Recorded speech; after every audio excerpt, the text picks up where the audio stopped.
So hello everyone, आज अपन start करने जा रहे हैं ओली बोर्ड के जो टीयर 2 वाला लाइव मॉक हुआ है उसके मैथ्स वाले सेक्शन का सॉल्यूशन।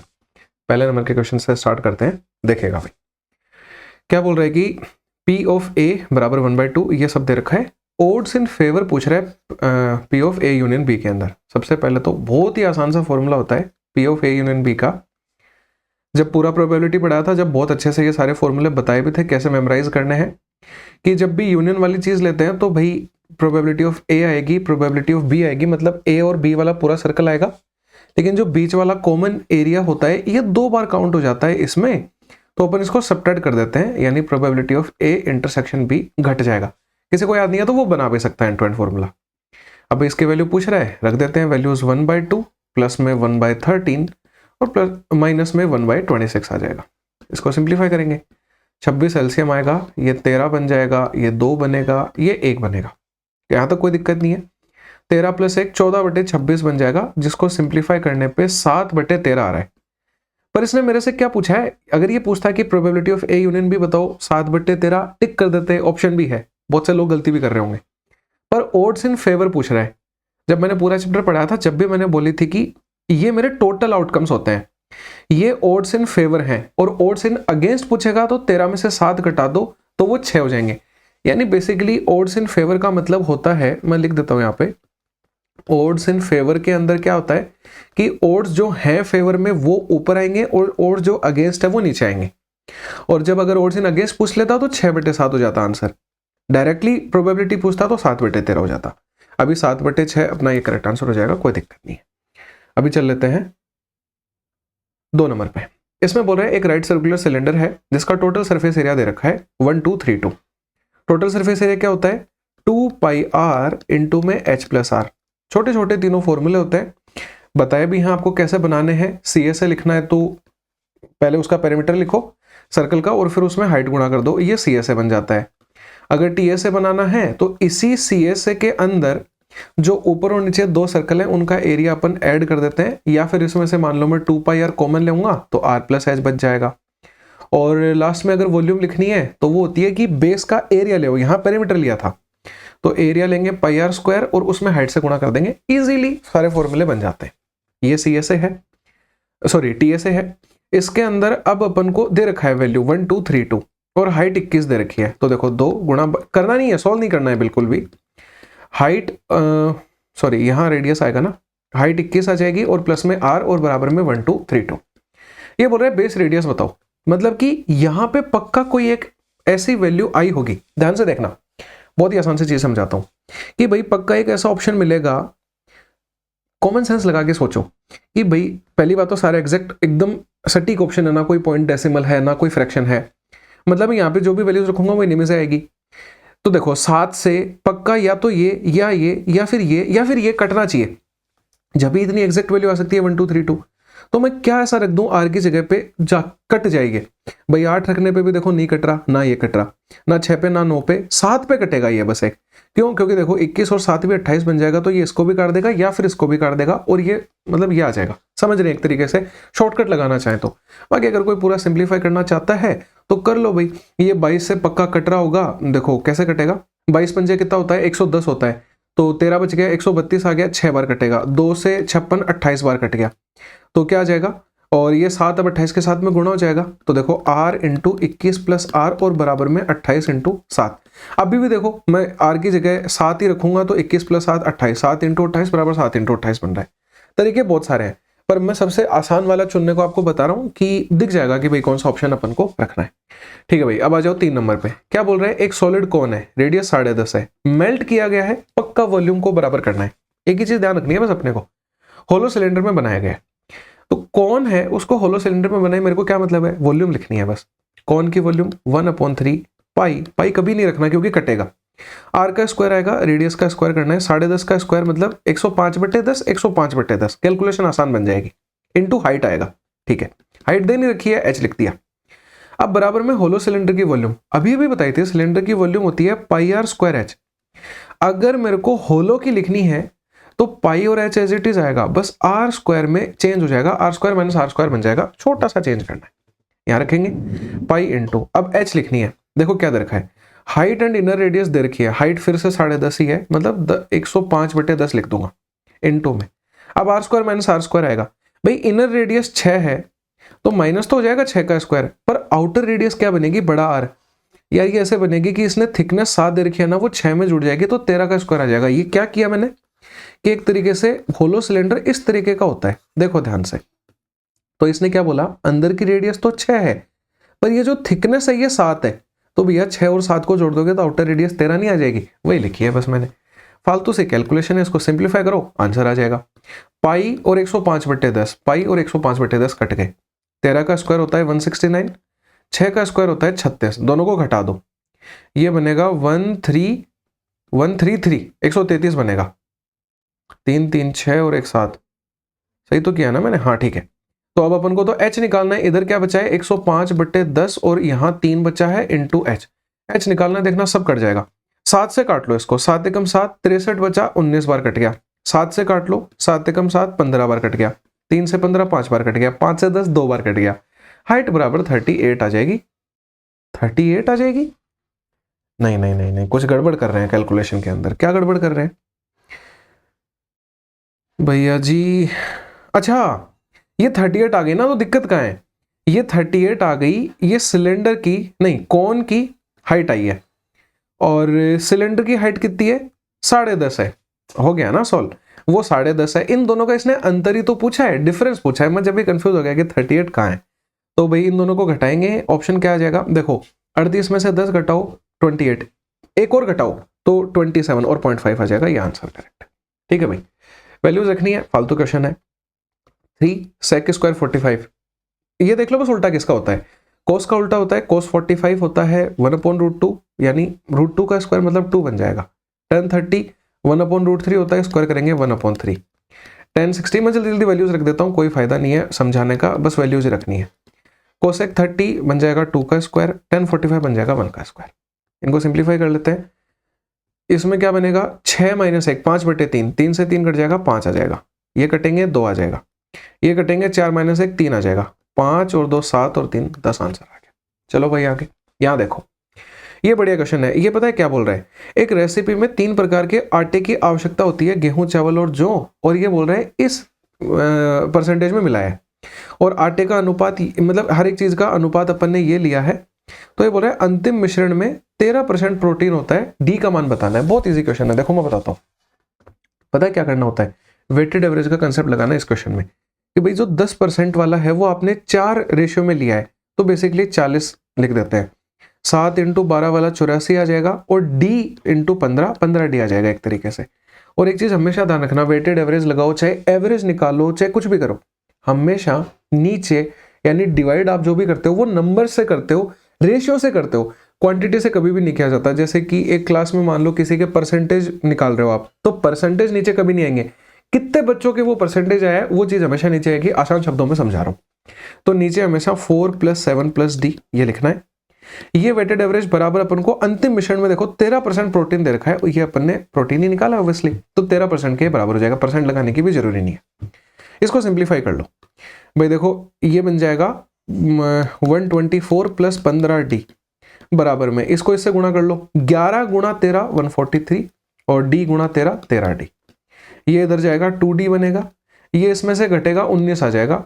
अब मुझे तो D निकालना है, तो D आ जाएगा 19/2, यानी कि 9.5 अपना फाइनल आंसर हो जाएगा। जो बी ऑप्शन है वो एकदम से सही है, कोई दिक्कत नहीं है। 6 नंबर पे आओ, एरिया ऑफ क्वाड्रिलेटरल निकालना है। अब देखो यहाँ पे एक चीज समझा के जाता हूँ कि भाई एक तो तरीका ये होता है कि भाई ये तो ऑब्वियस है कि जैसे देखो, बहुत ध्यान से समझना, नई चीज सीखने को मिलेगी। इनके कोऑर्डिनेट्स लिख देता हूँ, 4,2 12,5 9,1 और 1,-1। भाई मैं एक बात ये कहना चाह रहा हूँ कि तरीका ये है कि आप इस ट्रायंगल का एरिया निकालो, इस ट्रायंगल का एरिया निकालो, दोनों को जोड़ दो, आपका आंसर आ जाएगा। पर वो ट्रायंगल का एरिया निकालना भी एक जैसे मतलब अलग ही चीज है। बहुत सारे तरीके होते हैं, अलग अलग सब दिमाग लगाते हैं भाई। कुछ तो वो वाला फॉर्मूला लगाएंगे 1/2 इंटू फिर वो A1 B1, और उसी में कंफ्यूज हो जाते हैं कि भाई A1 आएगा, B1 आएगा, C2 आएगा, C3 आएगा, क्या आएगा। सबसे आसान मेथड बताता हूँ इस तरीके के क्वेश्चन को करने। जब मैंने पूरा ये चैप्टर पढ़ाया था कोऑर्डिनेट ज्योमेट्री वाला, उसमें भी एरिया ऑफ ट्रायंगल की एक क्लास है, बहुत डिटेल से वो चीज समझाई थी। कोशिश करता हूँ सब समझ में आ जाएगा। क्या करना है, मैं इस ट्रायंगल को पकड़ रहा हूँ बस, एक बार समझने में आपको ऐसा लग सकता है कि इतनी बड़ी चीज है या फिर टाइम खा रही है, लेकिन जब क्वेश्चन सिंप्लीफाई करोगे, अभी मैं करके भी दिखाऊंगा, बहुत छोटा लगेगा। जैसे ये एक ट्राइंगल है, ठीक है, ये येलो वाला ट्राइंगल देखना, मेरे को इस ट्राइंगल का एरिया निकालना है। तो मैं क्या करता हूँ कि मेरे पास में 3 कोऑर्डिनेट्स है ना, इसमें से अपन किसी भी एक को 0 बना लेते हैं। मेरी मर्जी है, मैं इसको बनाऊं, इसको बनाऊं, इसको बनाऊं, मैं ये पकड़ लेता हूं, क्योंकि यही फिर इस वाले में भी काम आ जाएगा, या फिर आप इसको भी बना सकते हो, वो इसमें काम आ जाएगा। बात एक ही है। मैं इसको बना रहा हूं, 1 को -1 करूंगा तो 0 बन जाएगा, -1 को +1 करूंगा तो 0 बन जाएगा, कहीं कोई दिक्कत नहीं है। मैं लिख देता हूं, मैंने जो बनाया वो 0,0। अब देखो, इसको भी अपन ने ये जो चीज करी है वो करनी पड़ेगी। तो मैंने यहां -1 किया था, 4 में से -1 करना पड़ेगा तो 3 आएगा। यहां +1 किया है तो 2 में भी +1 करना पड़ेगा, 3 आएगा। यहां -1 किया है, इसमें करो 11 आएगा। यहां +1 किया है, इसमें करो 6 आएगा। या आपने क्या किया है कि जो भी ट्रायंगल था ना आपका, पकड़ के, मान लो ये कोऑर्डिनेट एक्सिस है, ट्रायंगल यहां है, आप उसको पकड़ के ऐसा बना दिया है आपने उस ट्रायंगल को कि आप 0,0 पे ले आए हो। अब इसका एरिया निकालना बहुत ईजी है, 1/2 लिखो, ये तो 0,0 बन गया है। बाहर बाहर की मल्टीप्लाई 18 माइनस अंदर अंदर की मल्टीप्लाई 33, और ये मैंने मोड का साइन लगाया कि हमेशा पॉजिटिव आता है एरिया। 18 में से 33 जाएगा तो 15 बचेगा, नेगेटिव की जरूरी नहीं है, 15/2, यानी 7.5 जो है ना वो मेरा इस ट्रायंगल का एरिया आ गया। अब देखो, इसमें आपको टाइम लगा होगा, ऐसा लग रहा होगा क्या इतना बड़ा करना है। अब इस वाले में देखना कितना जल्दी अपन करके निकलेंगे कि भाई ये मैं बना चुका हूं, तो 0,0 आ जाएगा ये वाला। तो अब यहां करते हैं, तो 11 और 6 आ जाएगा, कोई सा भी लिख दो पहले, ये कोई फर्क नहीं पड़ेगा। अब इसमें देखो 8 और 2 आ जाएगा। मैंने क्या बोला, 1/2 लिखना है, 22 माइनस 48, 22 माइनस 48 करेंगे कितना आ जाएगा, 26 आ जाएगा। 26/2 करेंगे 13 आ जाएगा। मुश्किल से मुश्किल 10 सेकंड भी नहीं लगती इस ट्रायंगल का एरिया निकालने में। अब आप हमेशा याद रखिएगा, 13 में से 7.5 जोड़ेंगे, 20.5 जो है ए वाला ऑप्शन अपना करेक्ट आंसर आ जाएगा। इसने पूरे क्वाड्रेटिकल का पूछा था, दोनों ट्रायंगल का निकाल के ऐड कर दिया। समझ में आ गया होगा। आज के बाद में कभी कोई दिक्कत आएगी नहीं मेरे को लग रहा है। 7 नंबर पे चलते हैं। 7 नंबर देखो क्या बोल रहा है, एंगल ऑफ एलिवेशन दे रखा है पॉइंट ऑफ ग्राउंड से 30 डिग्री, तो ये 30 डिग्री दे रखा है। भाई बहुत से लोग पता है क्या बोलते हैं कि बाकी के लोग जैसे 8 मिनट में करवा रहे हैं, 10 मिनट में करवा रहे हैं, इतना टाइम नहीं है करने का, ऐसे वैसे। अरे भाई टाइम नहीं लग रहा है इन चीजों में, मैं ये 1 सेकंड 10 सेकंड में करवा के निकल सकता था, पर ये चीज समझाए बिना फिर वो मतलब नहीं है। कोई एनालिसिस का मतलब ही यही है कि अपन पूरी चीजों को डिटेल से समझें, कुछ लेके जाएं इस क्लास से। 2-4 चीजें भी नहीं सीख रहे हैं तो मतलब बहुत हेल्पफुल है। 12 नंबर बहुत ज्यादा मतलब गैप लेके आता है, 4 क्वेश्चन भी अगर सीख के जा रहे हो तो। इसलिए चीजों को सीखने पे ध्यान देना चाहिए, जो भी आपके डाउट्स हैं वो क्लियर करके जाओ। फालतू अपन को ये ध्यान नहीं देना कौन कितना ले रहा है, कौन क्या कर रहा है। अपन अगर सीख रहे हैं बेनिफिशियल चीज है, बस फिर इनफ है अपने लिए। देखो क्या बोल रहे हैं, height of the pole x+5 दे रखी है और distance between the top of pole, ये सबसे इंपॉर्टेंट चीज है। भाई जिसने टॉप ऑफ पोल नहीं पढ़ा और जिसने ये डायरेक्टली पढ़ा ना कि डिस्टेंस है पॉइंट ऑफ ग्राउंड से 7x - 15, वो यहां लिख देगा, पूरा क्वेश्चन गड़बड़ हो जाएगा। ये बहुत जरूरी है, और सच में बहुत से बच्चे यही लिख देते हैं, वो पढ़ते ही नहीं, उनको पता ही नहीं, क्योंकि आज तक कभी मिली ही नहीं है, ये ऐसे ही खेल जाता है। ये दे रखी है 7 × x - 15, ये बोला है लेंथ ऑफ द मतलब फुट, ये अपन से पूछ रहा है, ये वाली दूरी पूछी है उसने। ठीक है भाई, सिंप्लीफाई कर लेते हैं। इसमें देखो क्या लगेगा, ये परपेंडिकुलर, ये हाइपोटेनियस है, यानी sin थीटा लगेगा, मतलब sin 30 लगेगा। sin 30 की वैल्यू 1/2, परपेंडिकुलर अपॉन हाइपोटेनियस, यानी x+5 अपॉन में इसको गुणा कर लेता हूं मैं, 7x - 105 आ जाएगा। क्रॉस मल्टीप्लाई कर दो, 7x - 105 बराबर में 2x + 10, ये बन गया 5x, ये बन गया 115। x की वैल्यू तो 23 आ गई, पर x आंसर नहीं है, आंसर है अपना ये बतानी है। अब देखो यहाँ पे एक चीज बताता हूं मैं, 23 + 5 कर दो 28, 23 - 15 करेंगे तो आ जाएगा 8 × 8 = 56। अब ये बिल्कुल नहीं देखना कि ये 28 है ये 56 है, आप इसमें से 28 को हटा ही दो, यानी जो भी आपका आंसर मिलेगा उसमें 28 तो पक्का आएगा, और मेरे को आंसर दिख चुका है। बाकी अगर किसी को नहीं दिख रहा है तो देखो, मैंने 28 से 1 बार काटा, 28 से 2 बार काटा। एक ऐसा ट्रायंगल जिसमें ये 1 है, ये 2 है, ये हाइपोटेनियस है।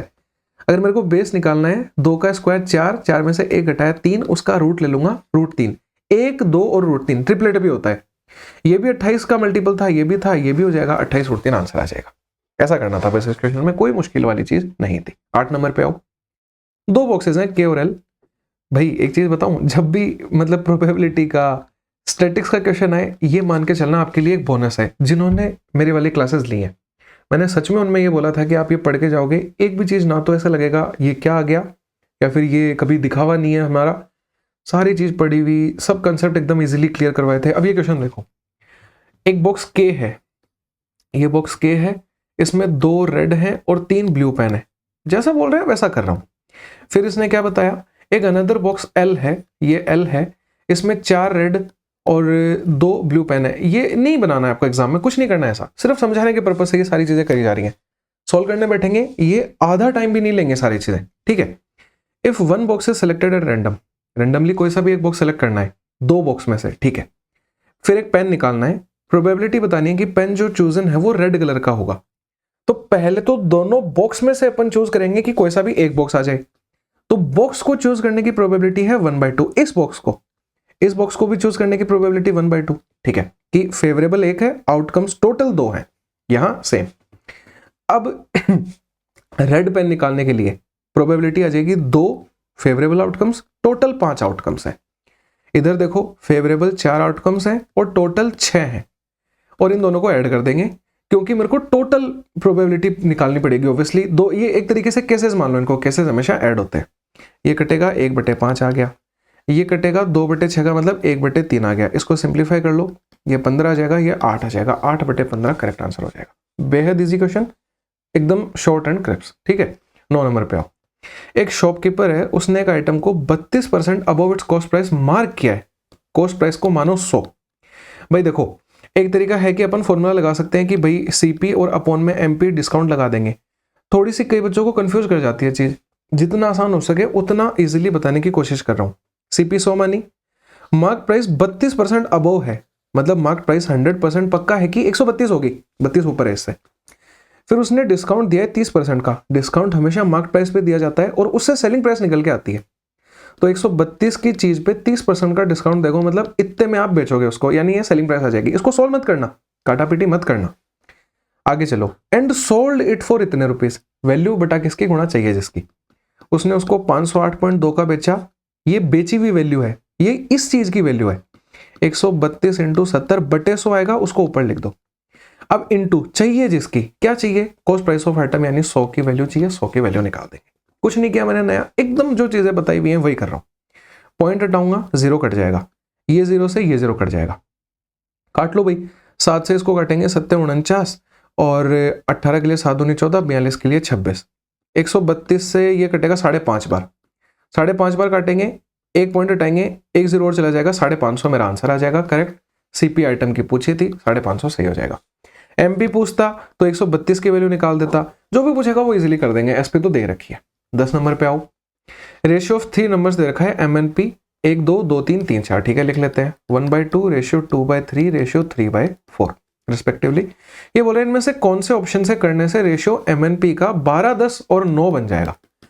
पहले इसको सिंप्लीफाई करो और इसको देखो सुंदर बनाओ थोड़ा सा। कैसे बनाएंगे भाई, एलसीएम 12 से गुणा कर दो, यानी बनेगा 6 8 और 9, ठीक है।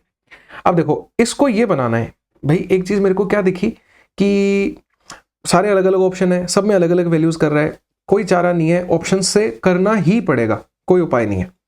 अब देखो कैसे करेंगे भाई, 25%। अच्छा एक चीज और देखना आप कि यहां पे 9 है और यहां पे 9 है, पर इसका कोई फायदा मिलेगा नहीं क्योंकि ऑब्वियसली ये फ्रैक्शन में आएंगे। फिर फ्रैक्शन को सिंप्लीफाई करेंगे तो ही ये बनेगा। देखो मैं बताता हूं भाई, m को 25% बढ़ाओगे तो 125 इंटू 6 150, 15 आएगा। 15 से फिर 12 लाना थोड़ा मुश्किल है काटापीटी करके। एक बार ऐसे आइडिया ले रहा हूं बस मैं। ये देखो m को 60% से इंक्रीज करो, 96 आ जाएगा, मतलब 9.6 आएगा, बन जाएगी इससे बात, क्योंकि 96 से 12 बन सकता है क्योंकि 12 8 96 होता है। डायरेक्ट मल्टीपल दिख रहा है मेरे को, आसान चीज समझ रहा हूं मैं। p को डिक्रीज कर रहा है, इसको सेम रखा है मतलब 8 ही रखा है इसको, और इसको चेंज कर रहा है, p को 20% से डिक्रीज कर रहा है मतलब 72 बना रहा है, यानी 7.2 बना रहा है। भाई ये पॉइंट हटा दो तो ये ऐसा बन जाएगा बेसिकली, 96 पॉइंट हटाओगे तो यहाँ 80 आ जाएगा और यहाँ 72 आ जाएगा। मैंने कुछ नहीं किया, इसको बस 10 से गुणा कर दिया, ये पॉइंट हट गया, ये पॉइंट हट गया, ये 80 बन गया। काटो इसको, देखो ये 8 से कट रहा है 9 बार, ये 8 से 10 बार, ये 8 से 12 बार, 12 10 9 ही बनाना था, मतलब सेकंड मेरा ऑप्शन सही हो जाएगा। करना कुछ नहीं था, चीजें सिंप्लीफाई करनी थी। Average of the number between 22 and 45 which are divisible by 6, फालतू क्वेश्चन है।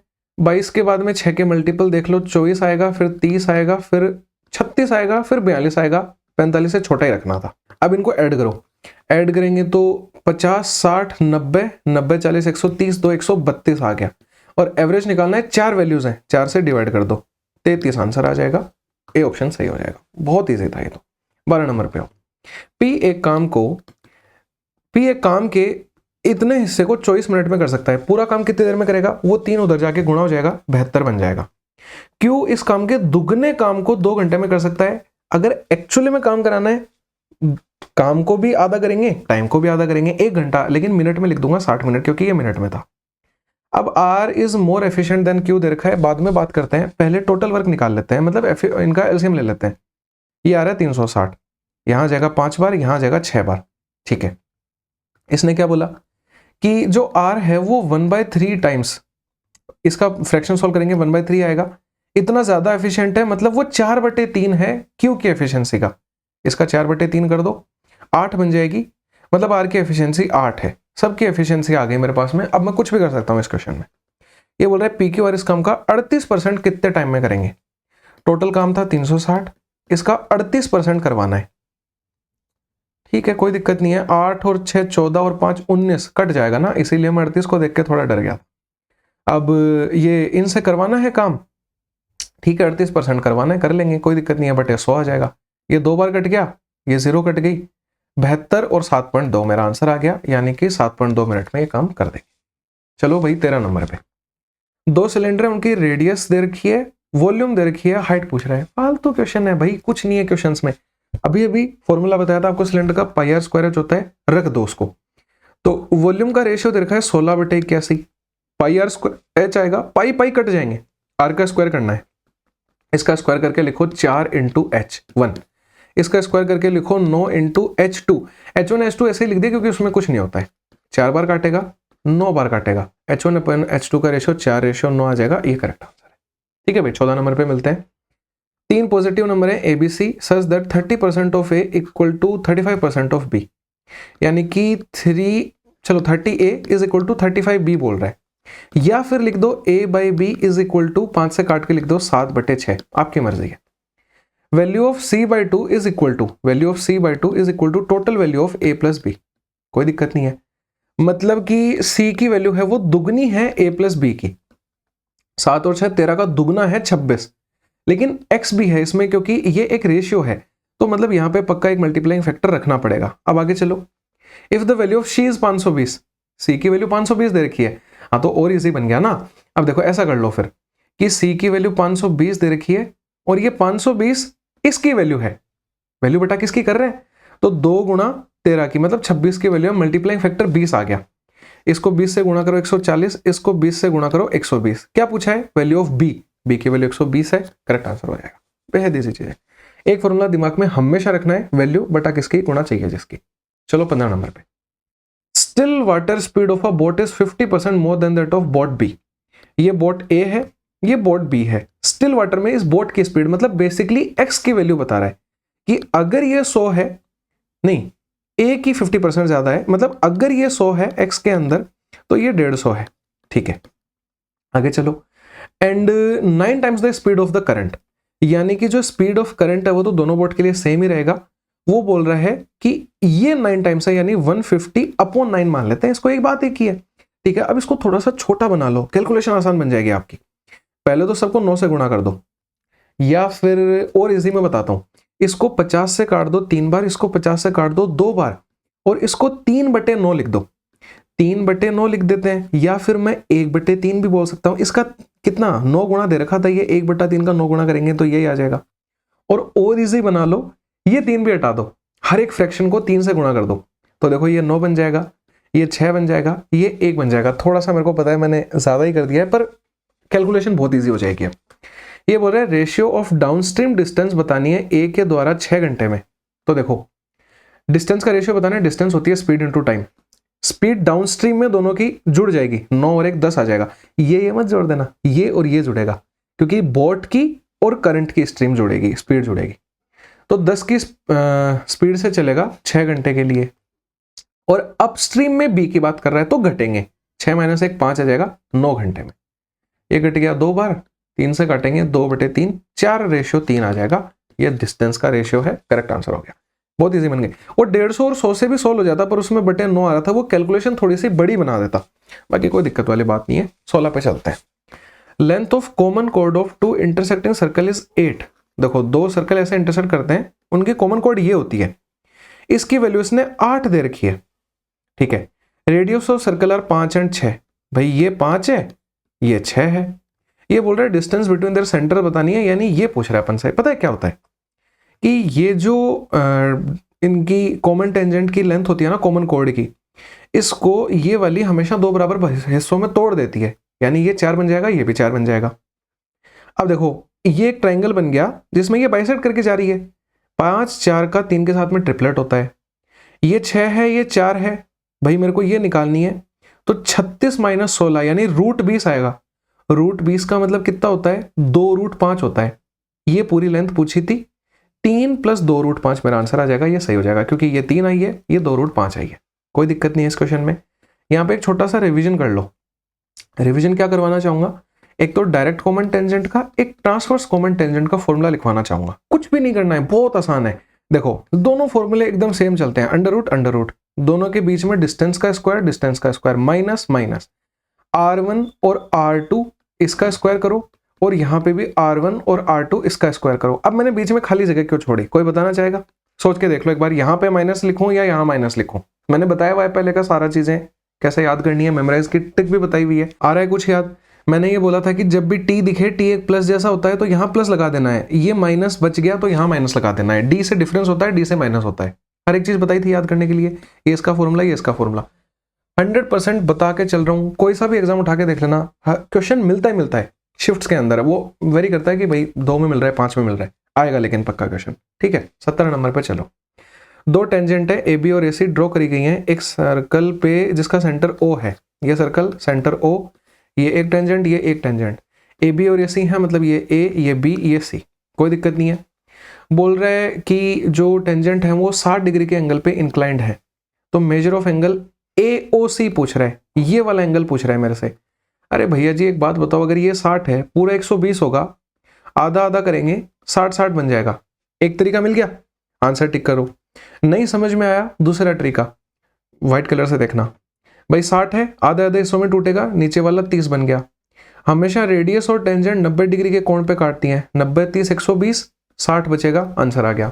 कैसे भी निकालो आंसर आना चाहिए, 60 आ जाएगा। 18 नंबर पे आते हैं। असेंडिंग ऑर्डर में ऑलरेडी दे रखा है, मीडियन 168 भी दे रखा है। वैल्यू ऑफ P पूछ रहा है।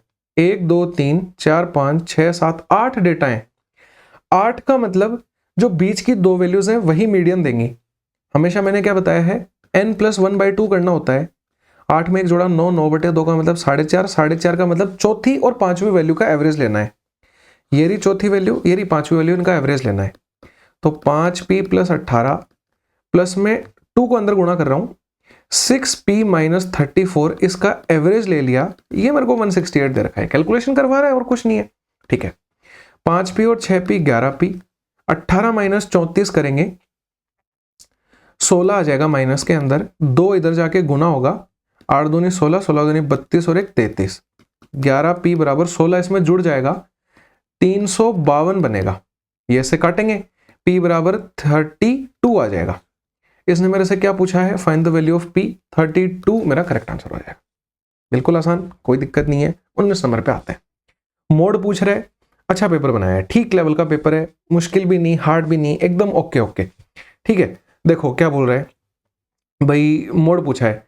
मोड हमेशा ऑप्शंस में से ही चेक करना चालू करो, फालतू ऑप्शन पे टाइम वेस्ट क्यों करेंगे अपन। देखो 12 को गिनो, 1 2 3 4, 4 बार आ रहा है। अगर इससे एक भी बड़ा मिला वही आंसर कर दूंगा। देखो 8 पे देखो, 1 2 3 4 5, ये 5 आ रहा है, पक्का यही आंसर होगा, गारंटी दे रहा हूं। 10 को देख लो, 1 बार 2 बार ही है। 16 को देख लो, नहीं है। ठीक है, यही आंसर है, ये सही हो जाएगा। 20 नंबर पे चलते हैं। वैसे सब कुछ बताया हुआ है, मीन निकालना है, सबको ऐड करो और उसमें n का भाग लगा दो। मोड निकालना है, मोस्ट रिपीटेड वैल्यू होती है, और मीडियन अभी जस्ट पिछले क्वेश्चन में करके आए हैं, क्या तरीका होता है सब बताया हुआ है। बाकी स्टैटिक्स वाले चैप्टर का नीचे लिंक रहता ही है, जाके देख लेना, सारी चीजें 2 लेक्चर में कंप्लीट करवा दी थी, मस्त मजा आ जाएगा देख के। 20 नंबर पे आओ। ये बोल रहा है जब when perpendicular distance between 2 lines is same, यानी कि लंबवत दूरी समान है, कहाँ होती है? अरे भाई 2 लाइनें पैरेलल जा रही हैं तो हमेशा परपेंडिकुलर डिस्टेंस सेम रहेगी। देखो ये 2 लाइनें हैं मान लो, इनके बीच में परपेंडिकुलर डिस्टेंस यहाँ कुछ हो रहा है, यहाँ कुछ हो रहा है, समझ में आ रहा है? क्रॉस करके चलेगी तो भी कुछ अलग बनेगा। कैसे भी लाइनें बना लो, ये बना लो, इनके बीच में तो परपेंडिकुलर डिस्टेंस अलग ही होती जा रही है। बस पैरेलल लाइंस में ही एक ऐसा होता है कि वो हमेशा सेम रहती है, जैसा कि रेलवे ट्रैक, ठीक है, ये कभी मिलती नहीं है, इसलिए इनका नो सॉल्यूशन भी होता है। आंसर क्या आ जाएगा? Parallel to each other. देखो परपेंडिकुलर पे मैंने दिखा दिया, intersecting each other at 45 degree भी, 60 डिग्री भी कुछ कुछ ऐसा सा ही बनेगा, समझ लेना। इंटरसेक्ट अगर कर जाएगी तो परपेंडिकुलर डिस्टेंस सेम रह ही नहीं पाएगी, ठीक है। यहाँ पे रिवाइज करवाऊँ एक छोटी सी चीज, बहुत बार करवा दी है वैसे तो मैंने, कि अगर मान लो पैरेलल लाइन है तो कंडीशन उसकी होती है a1/a2 is equal to b1/b2 is not equal to c1/c2। Parallel line में ये इक्वल नहीं आता, ये बराबर आता है, और ये नो सॉल्यूशन देती है क्योंकि ये एक भी जगह कट नहीं कर रही। देखना ये वाली लाइनें एक जगह कट कर रही हैं, ये और ये, तो इनको बोलते हैं प्रतिच्छेदी रेखाएं, इंटरसेक्टिंग लाइंस, और ये एक सॉल्यूशन देती है हमेशा क्योंकि एक पॉइंट पे कट कर रही हैं। और उसमें क्या होता है? a1/a2 is not equal to b1/b2 होता है।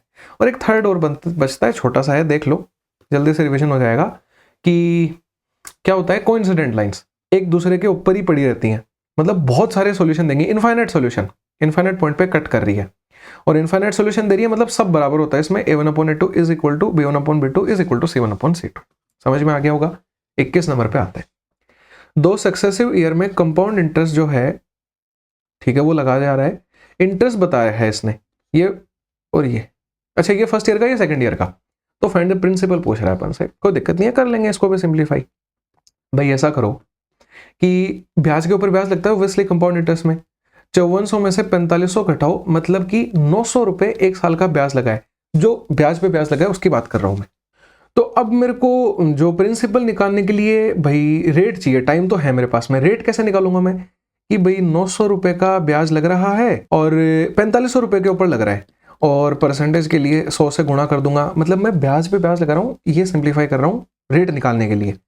ये इससे 5 बार काट देगा पूरा, और ये इससे 20 बार काट देगा, मतलब जो रेट ऑफ इंटरेस्ट है ना वो 20% की रेट लग रखी है यहाँ पे, ठीक है।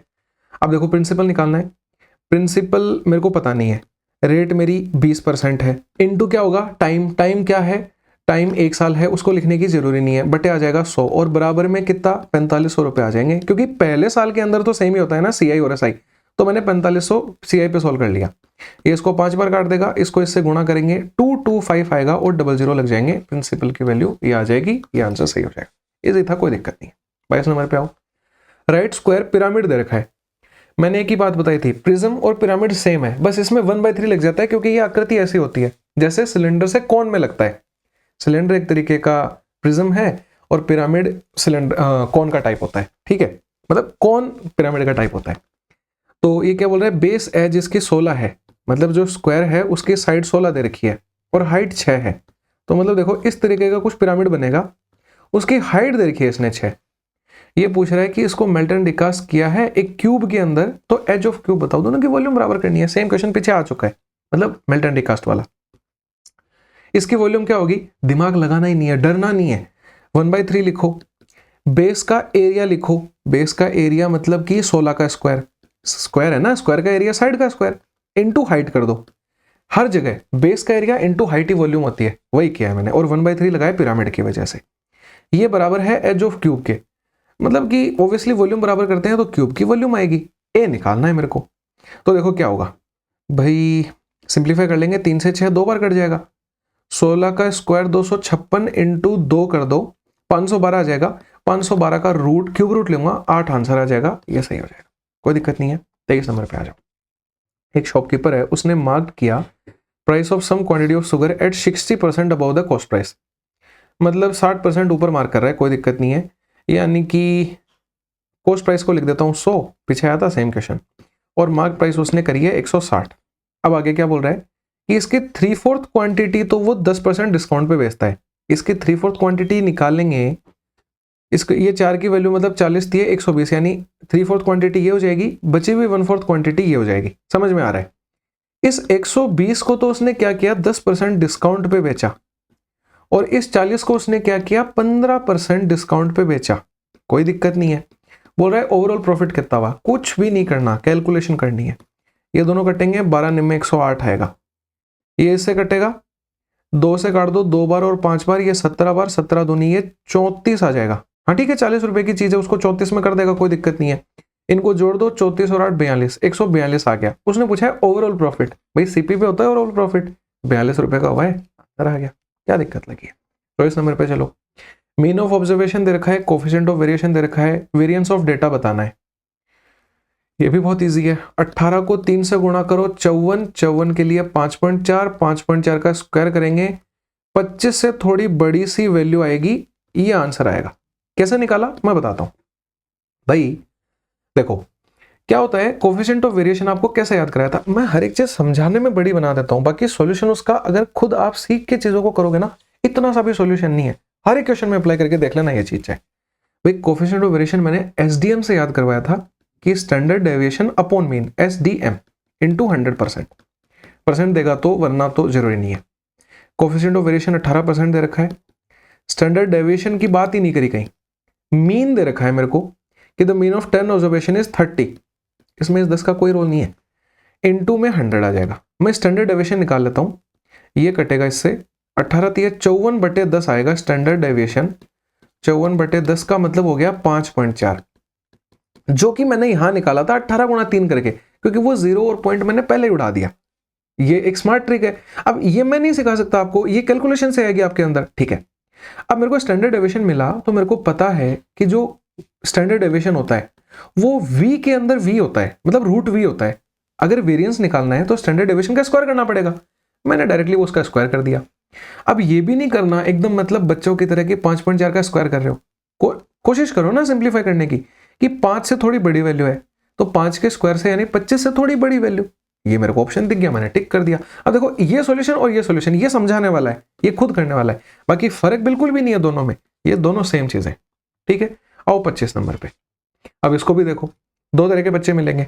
मैं हर एक क्वेश्चन में बहुत शॉर्ट करवा के निकल सकता हूं आपको, लेकिन नहीं है नीड उन चीजों की, समझना है अपन को, नहीं भागना है, नहीं दिखाना है किसी को। देखो 143 का स्क्वायर करोगे, निकाल लेंगे। देखो भाई कोई बड़ा भी करना चाहता है, किसी को नहीं दिख रहा है, मैं बताऊंगा अभी इसका इतना सा सॉल्यूशन बताऊंगा, अभी देखना। लेकिन किसी को नहीं दिख रहा है, वो ये चाहता है कि मैं स्क्वायर करूं और इनको ऐड करूं और फिर आंसर बताऊं, उसके लिए बता रहा हूं ये सॉल्यूशन।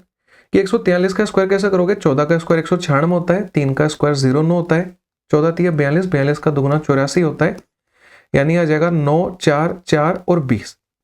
इसमें अब ऐड कर दो 143 और 144, दोनों को ऐड करना और उसका रूट निकाल लेना, आंसर आ जाएगा आपका, कहीं कोई दिक्कत नहीं लगेगी। पर ये नहीं करना है, इससे आसान मेथड है। ये a का स्क्वायर लिखा है, ठीक है, ये a ही लिखा है और ये a+1 दिख रहा है, लिख दो एक बार। अब इन चीज को देखो क्या दिखा, ऑब्जर्व करना सीख लो भाई। ये a स्क्वायर है, ये 2a है और ये 1 है, यानी ये है a+1 का होल स्क्वायर।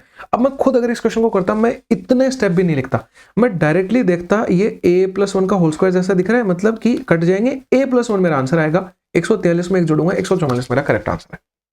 और देखो मैं एक चीज और बताता हूँ भाई, यहाँ पे 20 4 4 9 आया, आप इसमें 140 के लगभग कुछ वैल्यूज और ऐड करोगे, मान लो 280 भी और ऐड कर दोगे, 300 और ऐड कर दोगे, ये बन जाएगा 20,700 के लगभग।